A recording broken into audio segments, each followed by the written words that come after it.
আমারি মনে জ্বলিব না কলিব না, যাব মোরা মাশাআল্লাহ যাব মোরা সোনার মদিনা, বলুন যাব মোরা, যাব আমি সোনার মদিনা, বলুন যাব মোরা, যাব মোরা সোনার মদিনা, বলুন যাব মোরা না, যাব মোরা সোনার মদিনা, না না না যাব মোরা সোনার, আমার মনে জ্বলিব না কলিব না, যাব আমি সোনার, মনটাই আমার অনেক ভালো নবীজিকে ভালোবাসি, মনটাই আমার অনেক খুশি নবীজিকে ভালোবাসি, মনটাই আমার অনেক খুশি নবীজিকে ভালোবাসি, ভালোবেসে তৃপ্তি মিঠে না, ভালোবেসে তৃপ্তি মিঠে না, না না না যাব মোরা, না বলো না যাব মোরা সোনার, আমার মনে জ্বলিব না কলিব না, যাব মোরা সোনার, নবী আপনার নামে এত মধু, নবী আপনার নামে এত জাদু, ডাকিলে বাইরে মনে মধু, নবী আপনার নামে এত জাদু, ডাকিলে মনে হয় মধু, এই মধু কোথাও মিলে না, এই মধু কোথাও মিলে না, না না না যাব মোরা সোনার, ভুলো না যাব মোরা সোনার মদিনা, আমার মনে জ্বলিব না কলিব না, যাব মোরা না, বলুন যাব মোরা সোনার মদিনা, যাব আমি সোনার মদিনা, যাব আমি সোনার মদিনা, দেখব আমি সোনার মদিনা, না না না যাব মোরা সোনার মদিনা, আমার মনে জ্বলিব না কলিব না, যাব আমি সোনার মদিনা, যাব আমি সোনার মদিনা, যাব মোরা সোনার মদিনা।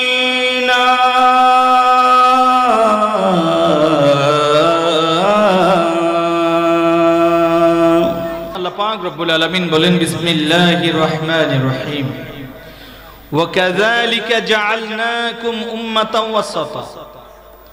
আল্লাহ পাক রব্বুল আলামিন বলেন, বান্দা আমি তোমাদেরকে উম্মাতান ওয়াসাতা, ওয়াসাতা বলতে এখানে আমাদেরকে শ্রেষ্ঠ মত হিসেবে আল্লাহ রাব্বুল আলামিন আখ্যায়িত করেছেন। যেমন হাদিসে পাকের মধ্যে আসছে, হাফিজু আলাস সালাওয়াত ওয়াস সালাতিল উসত বলতে আসরের নামাজকে বুঝিয়েছেন, তেমনি ভাবে এখানেও উম্মাতা ওয়াসাতা বলতে উম্মতে মুহাম্মাদি সাল্লাল্লাহু আলাইহি ওয়াসাল্লাম অর্থাৎ আমাদেরকে বুঝিয়েছেন। একটু জোরে বলুন সুবহানাল্লাহ।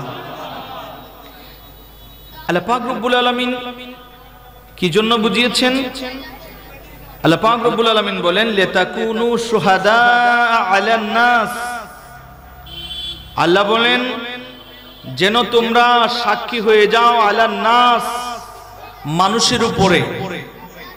আমরা সাক্ষী, মানব জাতির উপরে আমরা সাক্ষী। ওয়ায়াকুনার রাসূলু আলাইকুম শাহিদা, আর আমাদের জন্য সাক্ষী হলো আমার দয়াল নবীজি। একটু জোরে বলা যাবে সুবহানাল্লাহ।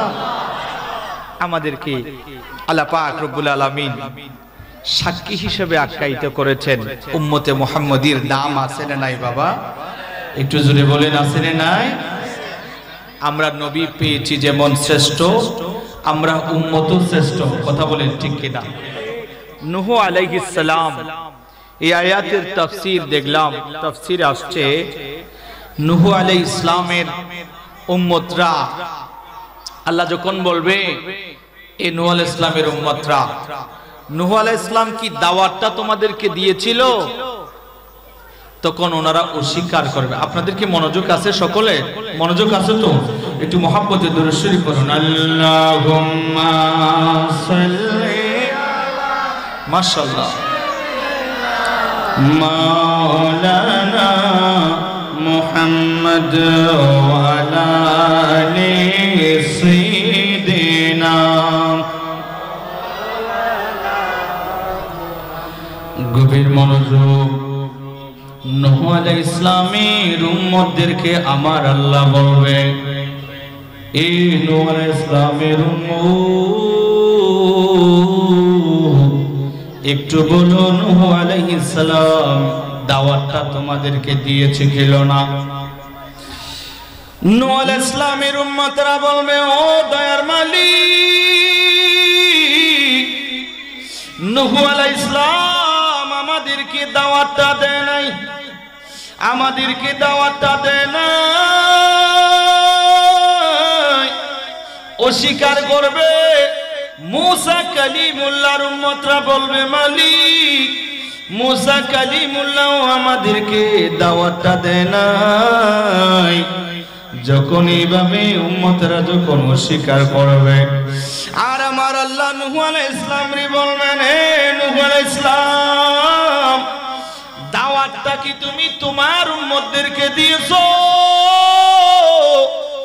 আর ইনি বলবেন, আল্লাহ আমি দাওয়াতটা দিয়েছি।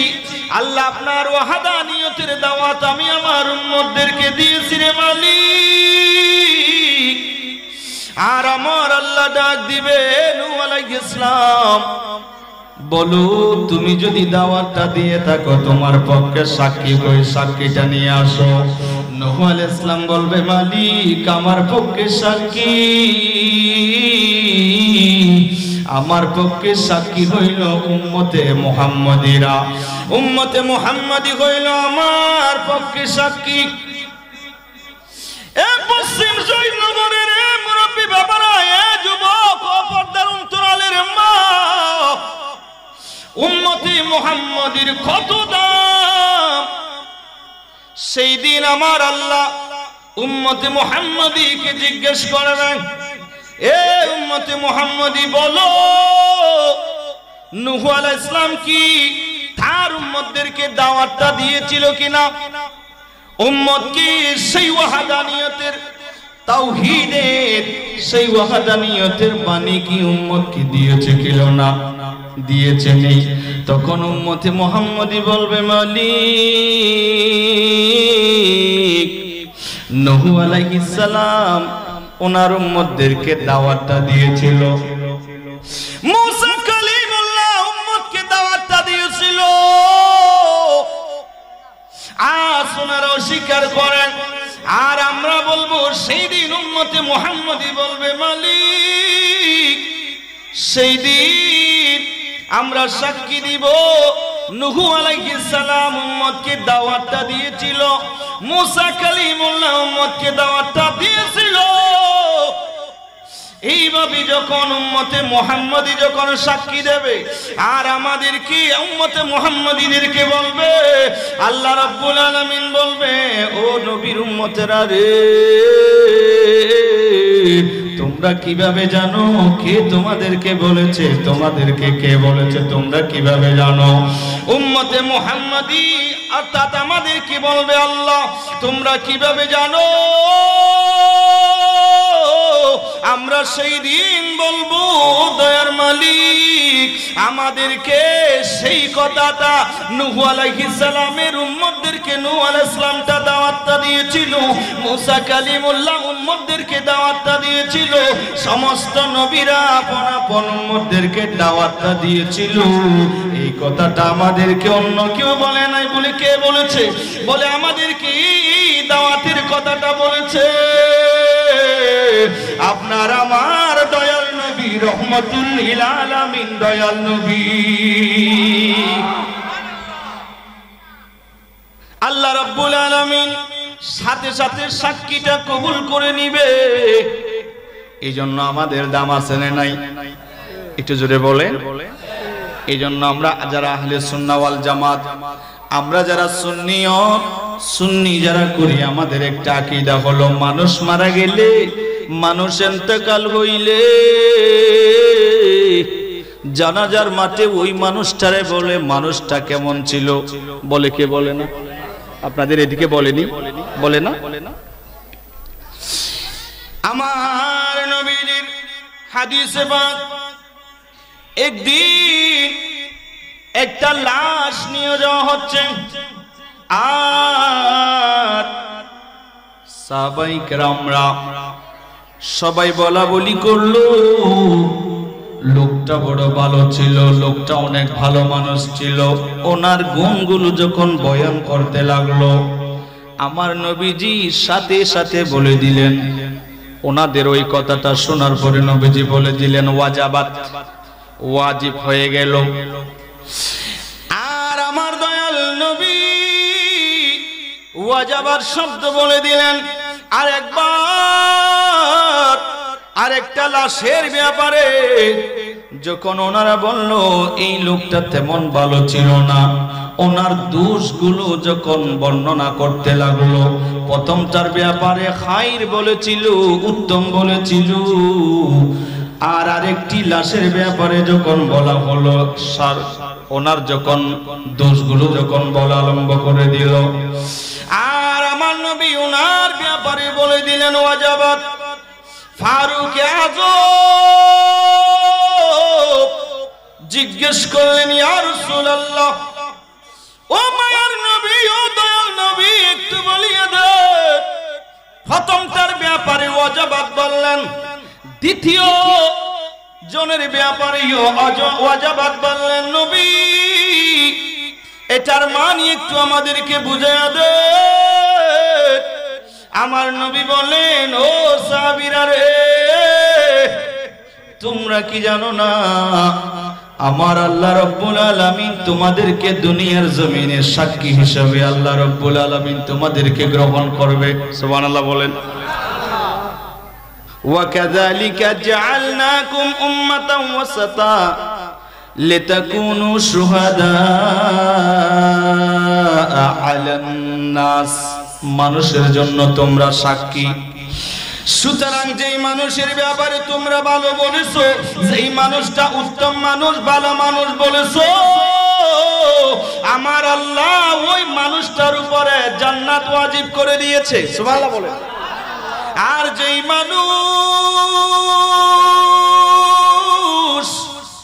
যেই মানুষটার ব্যাপারে তোমরা দোষ বর্ণনা করেছো, খারাপ বলে সাক্ষী দিয়েছো, আর আমার আল্লাহ ওই মানুষটার জন্য জাহান্নামটা ওয়াজিব করে দিয়েছে।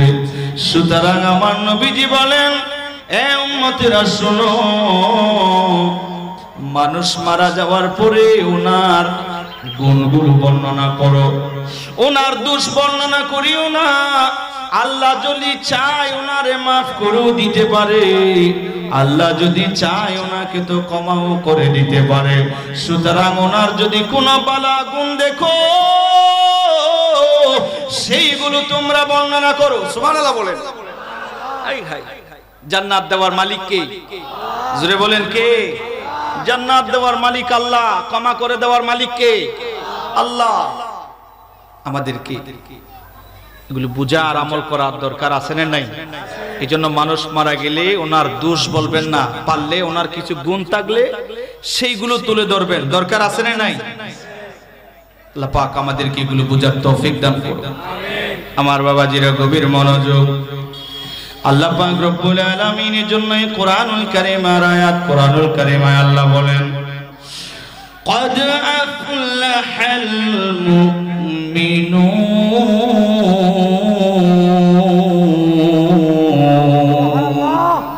একটু জোরে বলেন না আল্লাহু আকবার। কোরআন তেলাওয়াত শুনলে একটু আল্লাহু আকবার বলবেন। কোরআন তেলাওয়াত ভালো লাগে কি লাগে না বাবা? জোরে বলেন, লাগে কি লাগে না? আমরা তো তেলাওয়াত করতে পারি না, যারা তেলাওয়াত করে কত মধুর লাগে, কত সুন্দর লাগে, কি লাগে না? যা হোক, একটু কি তেলাওয়াত করবো, অসুবিধা হবে না তো?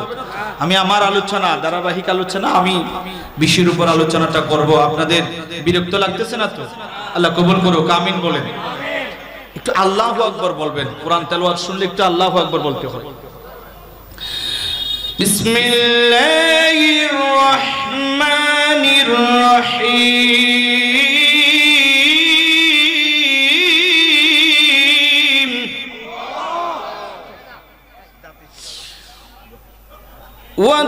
ওয়াত-তিনি ওয়াজ-যাইতুনি ওয়া তুরি সিনিনা ওয়া হাযাল বালাদিল আমিন।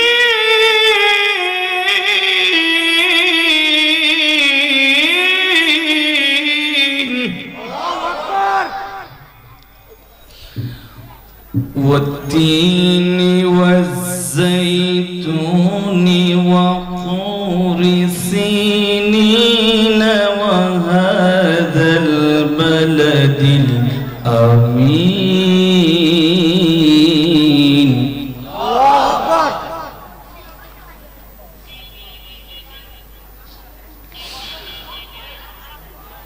والتين والزيتون وطور سينين وهذا البلد الأمين.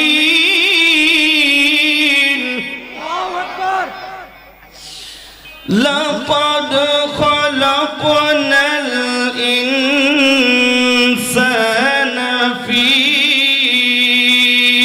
أحسن تقويم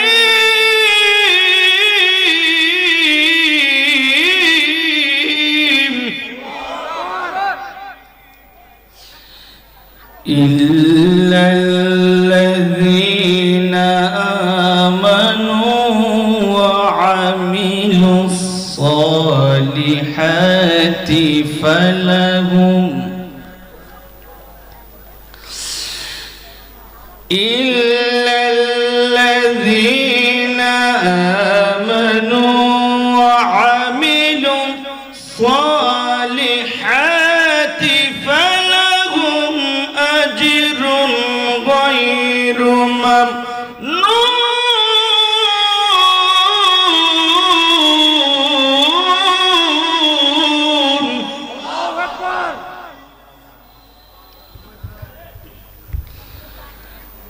إلا الذين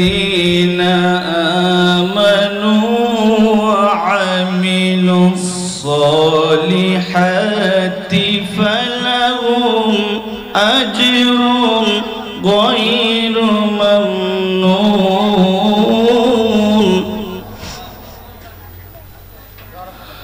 فما يكذبك بعد بالدين.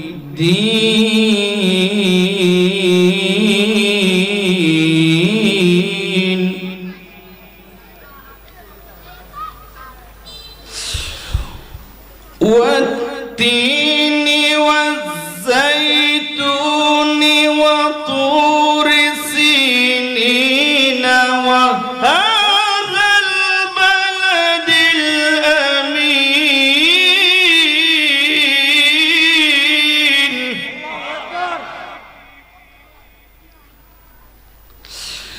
لقد خلقنا الإنسان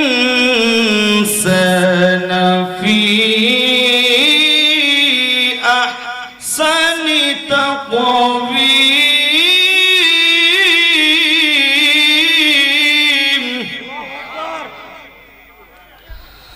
ثم رددناه أسفل سافلين.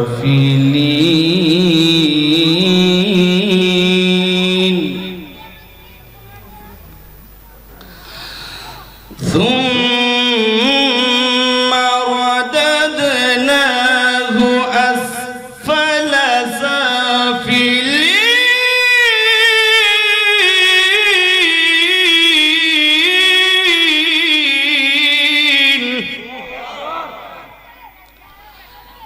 إلا الذين آمنوا وعملوا الصالحات فلهم إلا الذين آمنوا وعملوا الصالحات فلهم أجر غير ممنون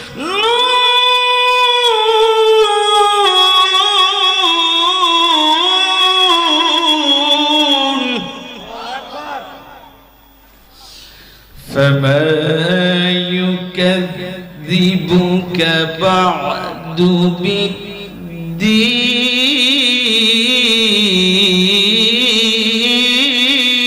بالدين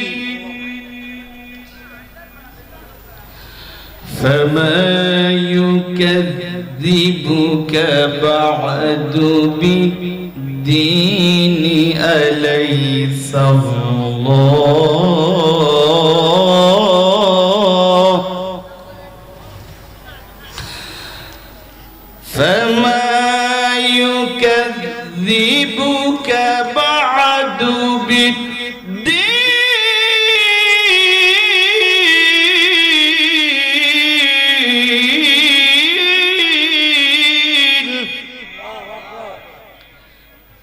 أليس الله بأحكم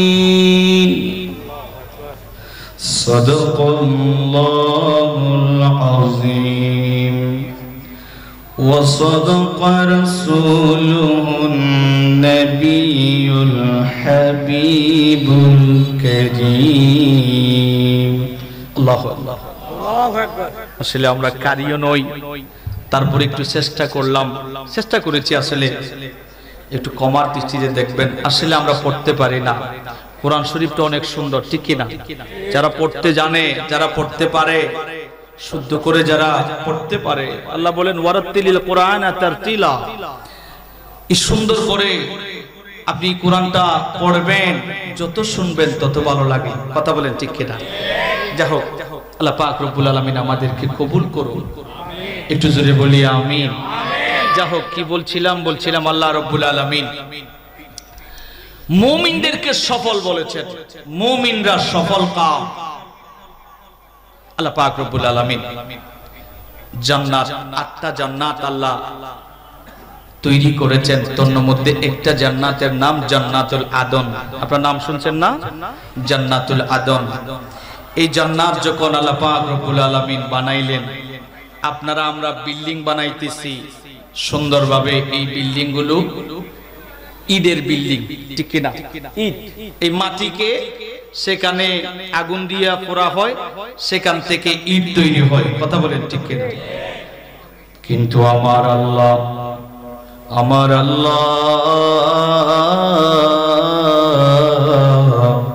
সেই জান্নাতুল আদমটা বানায়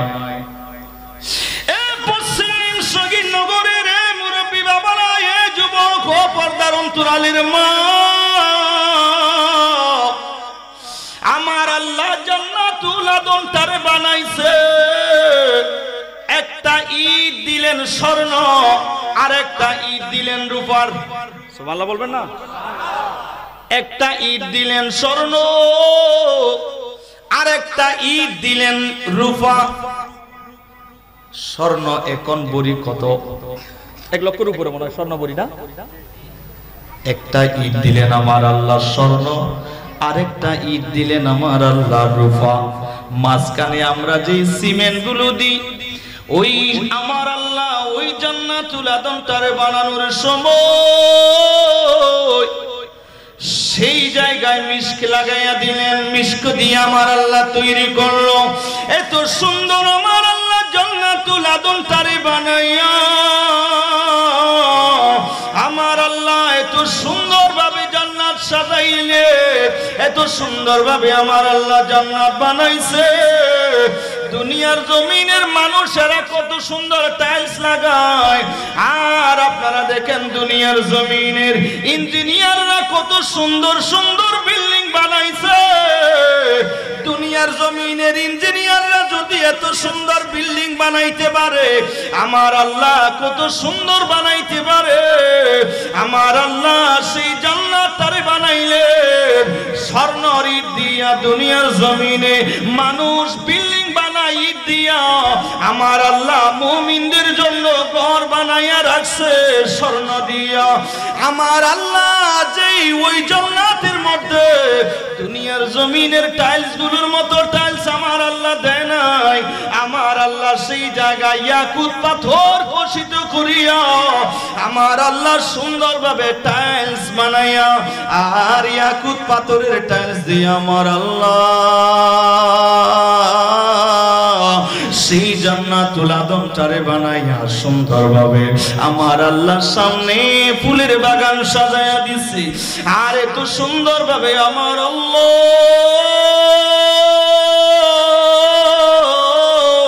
সেই জান্নাতুল আদমটারে বানাইয়া আমার আল্লাহ ডাক দিলেন, এ জান্নাতুল আদম, এ জান্নাতুল আদম কথা বলো। এত সুন্দরভাবে তুরে বানাইলাম, একটু এ জান্নাতুল আদম কথা বল। আর আমার আল্লাহ যখন বললেন জান্নাতুল আদমটারে কথা বলতে, যখন বলল আর এই জান্নাতুল আদম আমার আল্লাহরে জবাব দিলেন, কদ আফলাহাল মুমিনুন।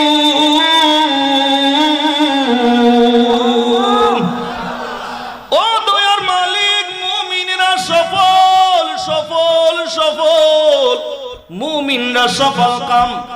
আল্লাযীনা হুম ফি সালাতিহিম খাশিউন, যারা নামাজে বিনয়ী, যারা মুমিন বান্দা, যারা মুমিন মানুষ, আল্লাহ তারা সফল কাম হয়েছে।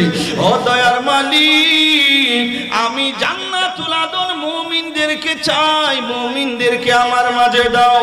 ও পশ্চিম শহীদনগরের যুবক, মুমিন হইয়া দুনিয়ার জমিন থেকে যাও। ওই জান্নাতের পাগল হওয়া লাগবে না, ওই জান্নাতের পাগল হওয়া লাগবে না। মুমিন মানুষ হইয়া, ঈমানদার মানুষ হইয়া যখন দুনিয়ার জমিন থেকে যাইবে, ওই জান্নাতের দরজাগুলো আপনার জন্য অপেক্ষা করবে। আর মুমিন মানুষ যখন দুনিয়ার জমিন থেকে যাইবে, ওই জান্নাতুল আদম মুমিনদেরকে সফল কাম বলে ঘোষণা দেয়। আর আমার আল্লাহ ওই মুমিন মানুষগুলোর জন্য ওই জান্নাত এমন আমল করিয়া যান, জান্নাতের আটখানা দরজা আপনার জন্য খোলা থাকবে। যখন আবু বকর সিদ্দিক সিদ্দিক আকবর রাদিয়াল্লাহু তাআলা ওনার জন্য জান্নাতের আটখানা দরজা ওনার জন্য খোলা। আর জান্নাত গুলো বলবে, ও আবু বকর আপনি আমার দিকে আসুন। আর জান্নাতের দরজাগুলো ওনার জন্য অপেক্ষা করবে। এমন আমল করিয়া যান, জান্নাত আপনারে খুঁজতে হবে না। এমন আমল করিয়া যান, ঈমান নিয়ে কবরে যান। ও পর্দার অন্তরালের আম্মু, এমন আমল করিয়া যান, ওই জান্নাত আপনার জন্য পাগল হইয়া যাবে। দরকার আছে না নাই? আরো জোরে বলেন। এত সুন্দর ভাবে আমার আল্লাহ জান্নাত গুলো বানাইছে মুমিন মানুষগুলোর জন্য, মুমিন বান্দাদের জন্য। মুমিন হইয়া কবরে যান। মুমিন কারা? মুমিনের গুণাবলী কি? মুমিনের বৈশিষ্ট্য কি? মুমিনের বৈশিষ্ট্য হইল হুব্বে মুস্তাফা, নবীর প্রেম ভালোবাসা যার কলবে আছে, নবীর প্রেম ভালোবাসা যার হৃদয়ে আছে। দ্বিতীয় নম্বর, যে মানুষগুলো নামাজের প্রতি বিনয়ী, 5 ওয়াক্ত নামাজ পড়ে। সুবহানাল্লাহ বলে। এখন ফজরে আজান দেয়, সবাই ঘরে ঘুমায়, আছে না নাই? ফজরে আজান দিচ্ছি আর সবাই ঘরের মধ্যে কি আরাম ফরমাচ্ছেন, ঠিক কিনা? আপনারা মনে হয় রাগ করতেছেন? এক সময় দেখা যেত সকালবেলা দরজা দিয়া জানালা দিয়া কোরআনুল কারীমের তেলাওয়াত আসতো, আর এখন নাক ডাকানির আওয়াজ আছে, ঠিক কিনা? জোরে বলেন ঠিক কিনা? তুমি, কেমন করে ঘুমাও তুমি, ফজর করে কাজা, এমনও তো হতে পারে জুহুরে জানাজা মানুষ, এমনও তো হতে পারে জুহুরে জানাজা। ঠিক কি না? মুসলিম হয় না জন্ম নিলে মুসলমানের ঘরে, কাফের মুমিন তো পাতা হয় নামাজের উপরে মানুষ, নামাজের উপরে। এই জীবনে নামাজ যেন, এই জীবনে নামাজ যেন না হই তোমার কাজা, এমনও তো হতে পারে জোহরে জানাজা। কেমন করে ঘুমাও তুমি, কেমন করে ঘুমাও তুমি, ফজর করে কাজা, এমনও তো হতে পারে জোহরে জানাজা। ঠিক না? বেনমাজির লাশ খবরেতে রাখিবে যখন, মাটির সাফে পাজরের হাত বাংবে রে তো কোন মানুষ, বাংবে রে তো কোন। বেনমাজির লাশ খবরেতে রাখিবে যখন, মাটির সাফি পাজরের হাত বাংবে রে তো কোন মানুষ, বাংবে রে তো কোন।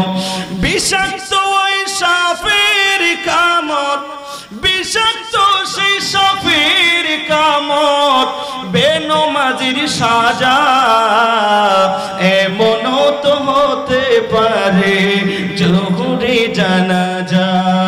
কেমন করে ঘুমাও তুমি, কেমন করে ঘুমাও তুমি, ফজর করে কাজা, এমনও তো হতে পারে জোহরে জানাজা তোমার, এমনও তো হতে পারে জোহরে জানাজা।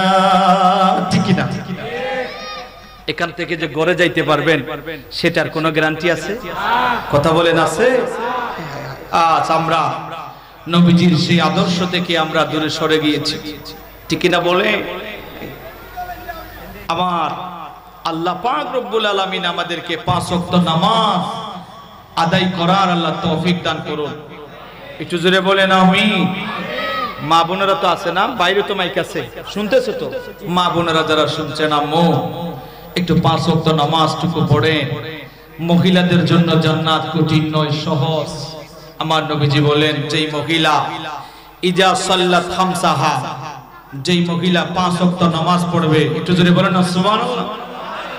মা বোনদেরকে উদ্দেশ্য করে বলছি, আম্মু গভীর খেয়াল করুন।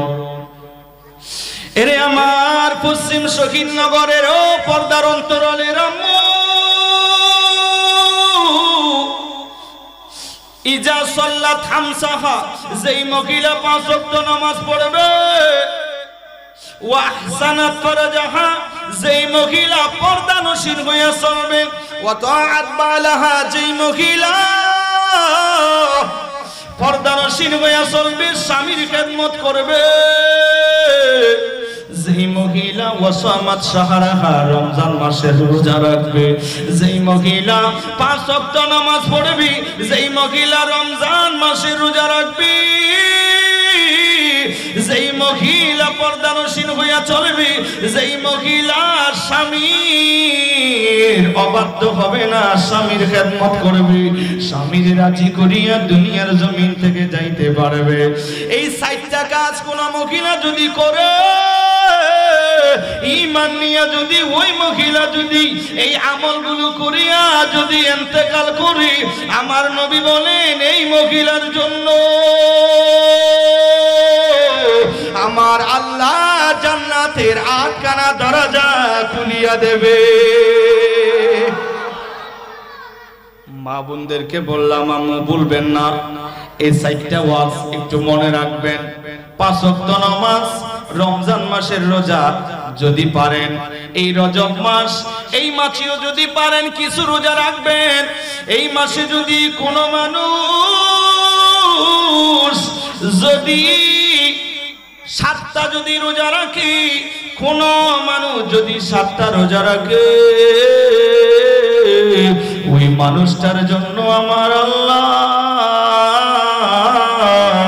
ওই জাহান্নামের 7টা দরজা ওনার জন্য বন্ধ করে দিবে। আর কোন মানুষ যদি এই রজব মাসে যদি 8টা রোজা রাখে, কোন মানুষ যদি এই মাসে 8টা রোজা পালন করে, আমার আল্লাহ ওই মানুষটার জন্য আল্লাহ পাক রব্বুল আলামিন 8খানা জান্নাতের দরজা ওনার জন্য খুলিয়ে দেবে। আর কোন মানুষ যদি এই রজব মাসে 10টা রোজা পালন করে, যদি আল্লাহর দরবারে যদি দোয়া করে, কোন একটা দোয়া, অনেকে আছে হুজুর আমরা বিবাহ শাদী করেছি অনেক বছর হয়েছে, আজকে বহু বছর আমাদের ঘরে একটা ছেলে সন্তান নাই। আমি ওনাদেরকে বলবো আপনারা এই রজব মাসে 5 ওয়াক্ত নামাজ পড়ে 10টা রোজা রাখেন, আর তাহাজ্জুদের নামাজ পড়ে আল্লাহর দরবারে বলে, আল্লাহর দরবারে ফরিয়াদ করেন, আল্লাহর দরবারে চান। আর কোন মানুষ যদি এই রজব মাসে 10টা রোজা রাখিয়া যদি আল্লাহর দরবারে ফরিয়াদ করে, ও দয়ার মালিক এই নেক মকসদটা একটু পূর্ণ করিয়া দাও, আমার আল্লাহ রব্বুল আলামিন ওই রোজাদার ওই 10টা রোজা রাখিয়া যে দোয়া করবে, আমার আল্লাহ ওই মানুষটার ফরিয়াদ আল্লাহ কবুল করিয়া নেবে। একটু জোরে বলেন না সুবহানাল্লাহ। দরকার আছে না নাই? এই রজব মাস বড় দামি মাস রে বাবা, একটু গভীর খেয়াল করুন, জানার জন্য শিকার জন্য বলছি রে বাবা। এই রজব মাস আমার আল্লাহ রাব্বুল আলামিন জান্নাতের মধ্যে একটা নদী আল্লাহ সৃষ্টি করে রেখেছে, যেই নদীর নাম আমার আল্লাহ, যেই নদীটার নাম আমার আল্লাহ রেখেছেন রজব। সুবহানাল্লাহ বলেন। ওই জান্নাতের নদীটার নাম হলো রজব। এটা দুনিয়ার ওই পদ্মা নদী, ওই মেঘনা যমুনার মতো নদী নয়। হাদিসে পাকের মধ্যে এসেছে এই নদী এমন একটা নদী, এই নদীর পানিগুলো দুধের চাইতে সাদা, এই নদীর পানিগুলো মধুর চাইতে আরো বেশি মিষ্টি, এই নদীর পানিগুলো একেবারে ঠান্ডা, দুনিয়ার জমিনের পানির গুলোর মতো নয়। এই পানিগুলো দুধের চাইতে আরো বেশি হবে সাদা, এই পানিগুলো মধুর চাইতে আরো বেশি মিষ্টি, এই পানিগুলো বরফের মতো ঠান্ডা। যারা এই রজব মাসে রোজা রাখবে, আমার আল্লাহ ওই বান্দাটারে ওই জান্নাতের রজব নামক নদীর পানি আমার আল্লাহ খাওয়াইবে। জোরে বলেন না সুবহানাল্লাহ। দরকার আছে না নাই? আমল করেন, মানুষকে ভালো কিছু শিখায়, কিন্তু আমরা আছি কি শুধু মারামারি, পরের গীবত। এক একটা চায়ের দোকান বাংলাদেশের কিছু জায়গার এক একটা সংসদ ভবন, ঠিক কিনা? বসে বসে শুধু ওই যে পরের গীবত, পরনিন্দা, এগুলো নিয়ে আমরা আছি। কথা বলেন ঠিক কিনা? আল্লাহ পাক এগুলো না, আল্লাহ খুশি হবে, আল্লাহ পাক খুশি হবে যখন মানুষকে মিলাইয়া দেবেন। আমার নবীজি এই যে মক্কাতুল মুকাররমা খানায়ে কাবা অনেকবার সংস্কার হয়েছে, ৮ম বার যখন সংস্কার হচ্ছিল, যখন মক্কাবাসীরা কুরাইশরা যখন এই খানায়ে কাবা সংস্কার করবে, তখন আমার নবীজির বয়স ৩৫ ছিল। ৮ম বার এই খানায়ে কাবা সংস্কার হচ্ছে।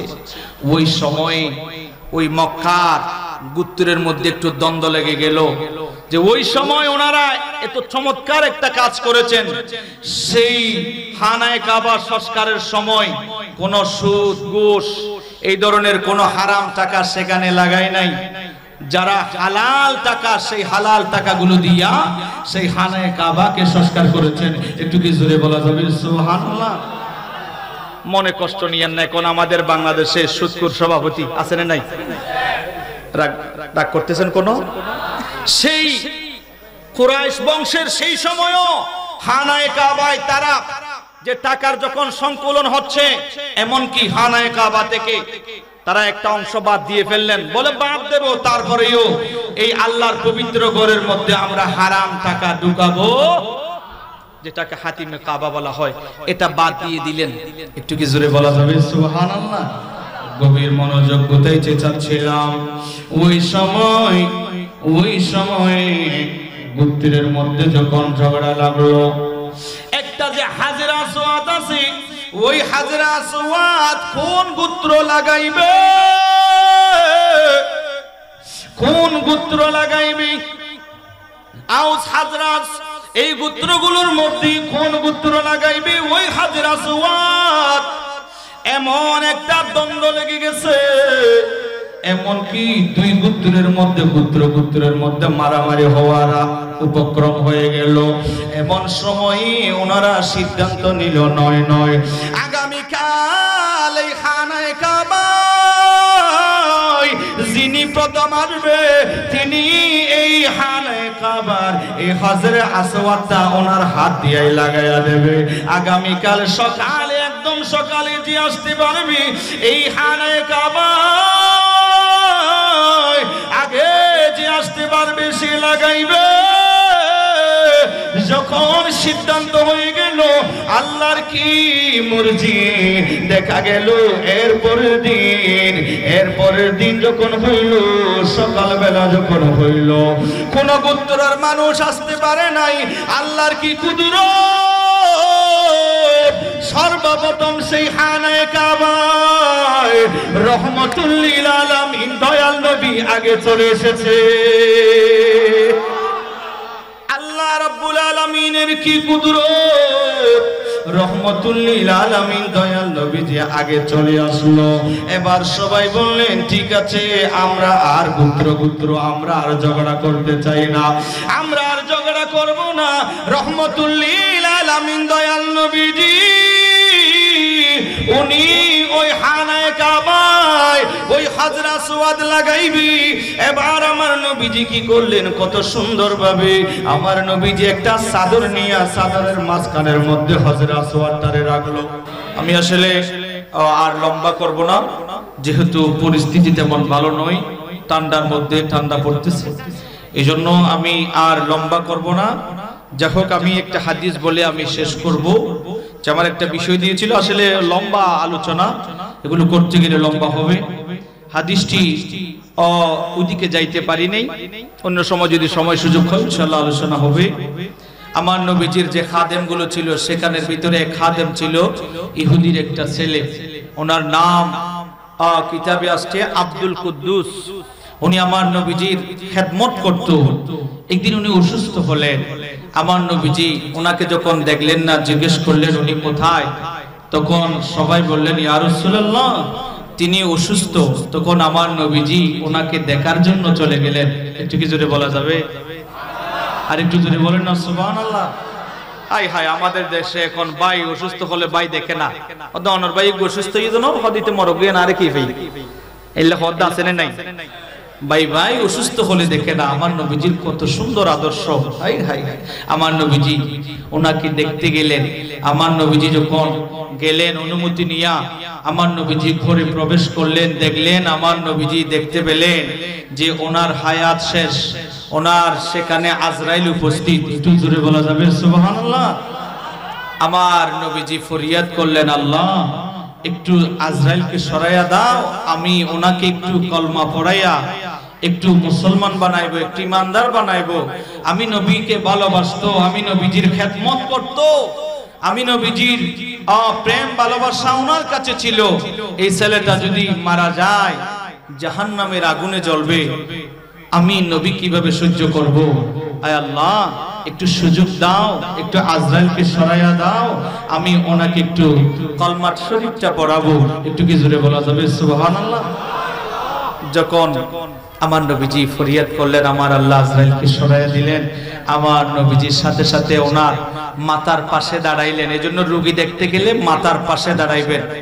তখন আমার নবীজি ওনাকে বললেন যে আসলিম, তুমি তাড়াতাড়ি ইসলাম ধর্ম গ্রহণ করে নাও, তুমি তাড়াতাড়ি কালমা শরীফটা পড়ে নাও। তো ওই ছেলেটা কি করলো? ফানাজারা ইলা আবিহি, বারবার তার বাবার দিকে তাকায়। একটু জোরে বলুন না সুবহানাল্লাহ। বারবার তার বাবার দিকে তাকায়, বারবার বাবার দিকে তাকায়। বাবা কি না কি বলে এত সুন্দরভাবে বাবার চেহারার দিকে ছেলেটা তাকাইলো। আর বাবার অনুমতি নেই। আর ওই বাবাও দেরি করলেন না, ওনাকে বলে দিলেন, বাবা আতি আবুল কাসেম, আমার দিকে আর তাকাইতে হবে না। রহমতুল লিল আলামিন দয়াল নবীজির নূরানি হাতে হাত রাখিয়া কালমা শরীফটা পড়িয়া না। বাবা যখন অনুমতি দিলেন, আর আমার নবীজি ওনাকে সাথে সাথে পড়াইয়া দিলেন। সকলে বলুন লা ইলাহা ইল্লাল্লাহু মুহাম্মাদুর রাসূলুল্লাহ সাল্লাল্লাহু আলাইহি ওয়াসাল্লাম। আমার নবীজি ওনাকে কালমা শরীফ পড়াইয়া, আর আমার নবী উনাকে মুসলমান বানাইলেন, ইমানদার যখন বানায়া দিলেন। আমার নবীজি এবার যখন সরে আসলো, আজরাইল এসে ওনার রূহটা নিয়ে যায়। উনি সেই মুহূর্তে ইন্তেকাল করলো। ইন্না লিল্লাহি ওয়া ইন্না ইলাইহি রাজিউন। উনি যখন ইন্তেকাল করলেন, আমার নবীজি আল্লাহর দরবারে এবার শুকরিয়া আদায় করলো। আল্লাহর দরবারে শুকরিয়া আদায় করলেন, আল্লাহ আজকে আমি নবীর কারণে এই ছেলেটা আজকে জাহান্নাম থেকে বেঁচে জান্নাতি বাসিন্দা হয়ে গেল। এই হাদিসটা বলার একটা লক্ষ্য উদ্দেশ্য, আমার নবীজি ইহুদির ছেলে হলেও নবীজি দেখার জন্য ওই ছেলেটার কাছে চলে গেল। আজকে আমরা মুসলমান, এক ভাই অসুস্থ হইলে আমরা আজকে দেখতে যাই না। এই মানবতার কল্যাণ, মানবতার সেবাগুলো আমাদের নাই। অথচ আমার রহমতুল লিল আলামিন দয়াল নবীজি, উনি ইহুদির ছেলে হওয়ার পরেও আমার নবীজি দেখতে গেলেন। আমার নবীজি ওনাকে দেখতে গেলেন। শুধু তাই নয়, আমার নবীজিরে মহব্বত করতো। এই মহব্বতটা বৃথা যায় নাই। ওই ইহুদির ছেলেটা আমার নবীজির হাতে হাত রেখে কলমা শরীফ পড়ে মুসলমান হয়ে গেলেন। সুবহানাল্লাহ বলেন। নবীজির প্রেম ভালোবাসা অন্তরে থাকলে সেটা কি কখনো বৃথা যায়? বৃথা যায় না। হুজুর গরিবে নওয়াজ, বন্দে নওয়াজ আতাই রাসূল মাইনুল মিল্লাত ওয়াদ দ্বীন।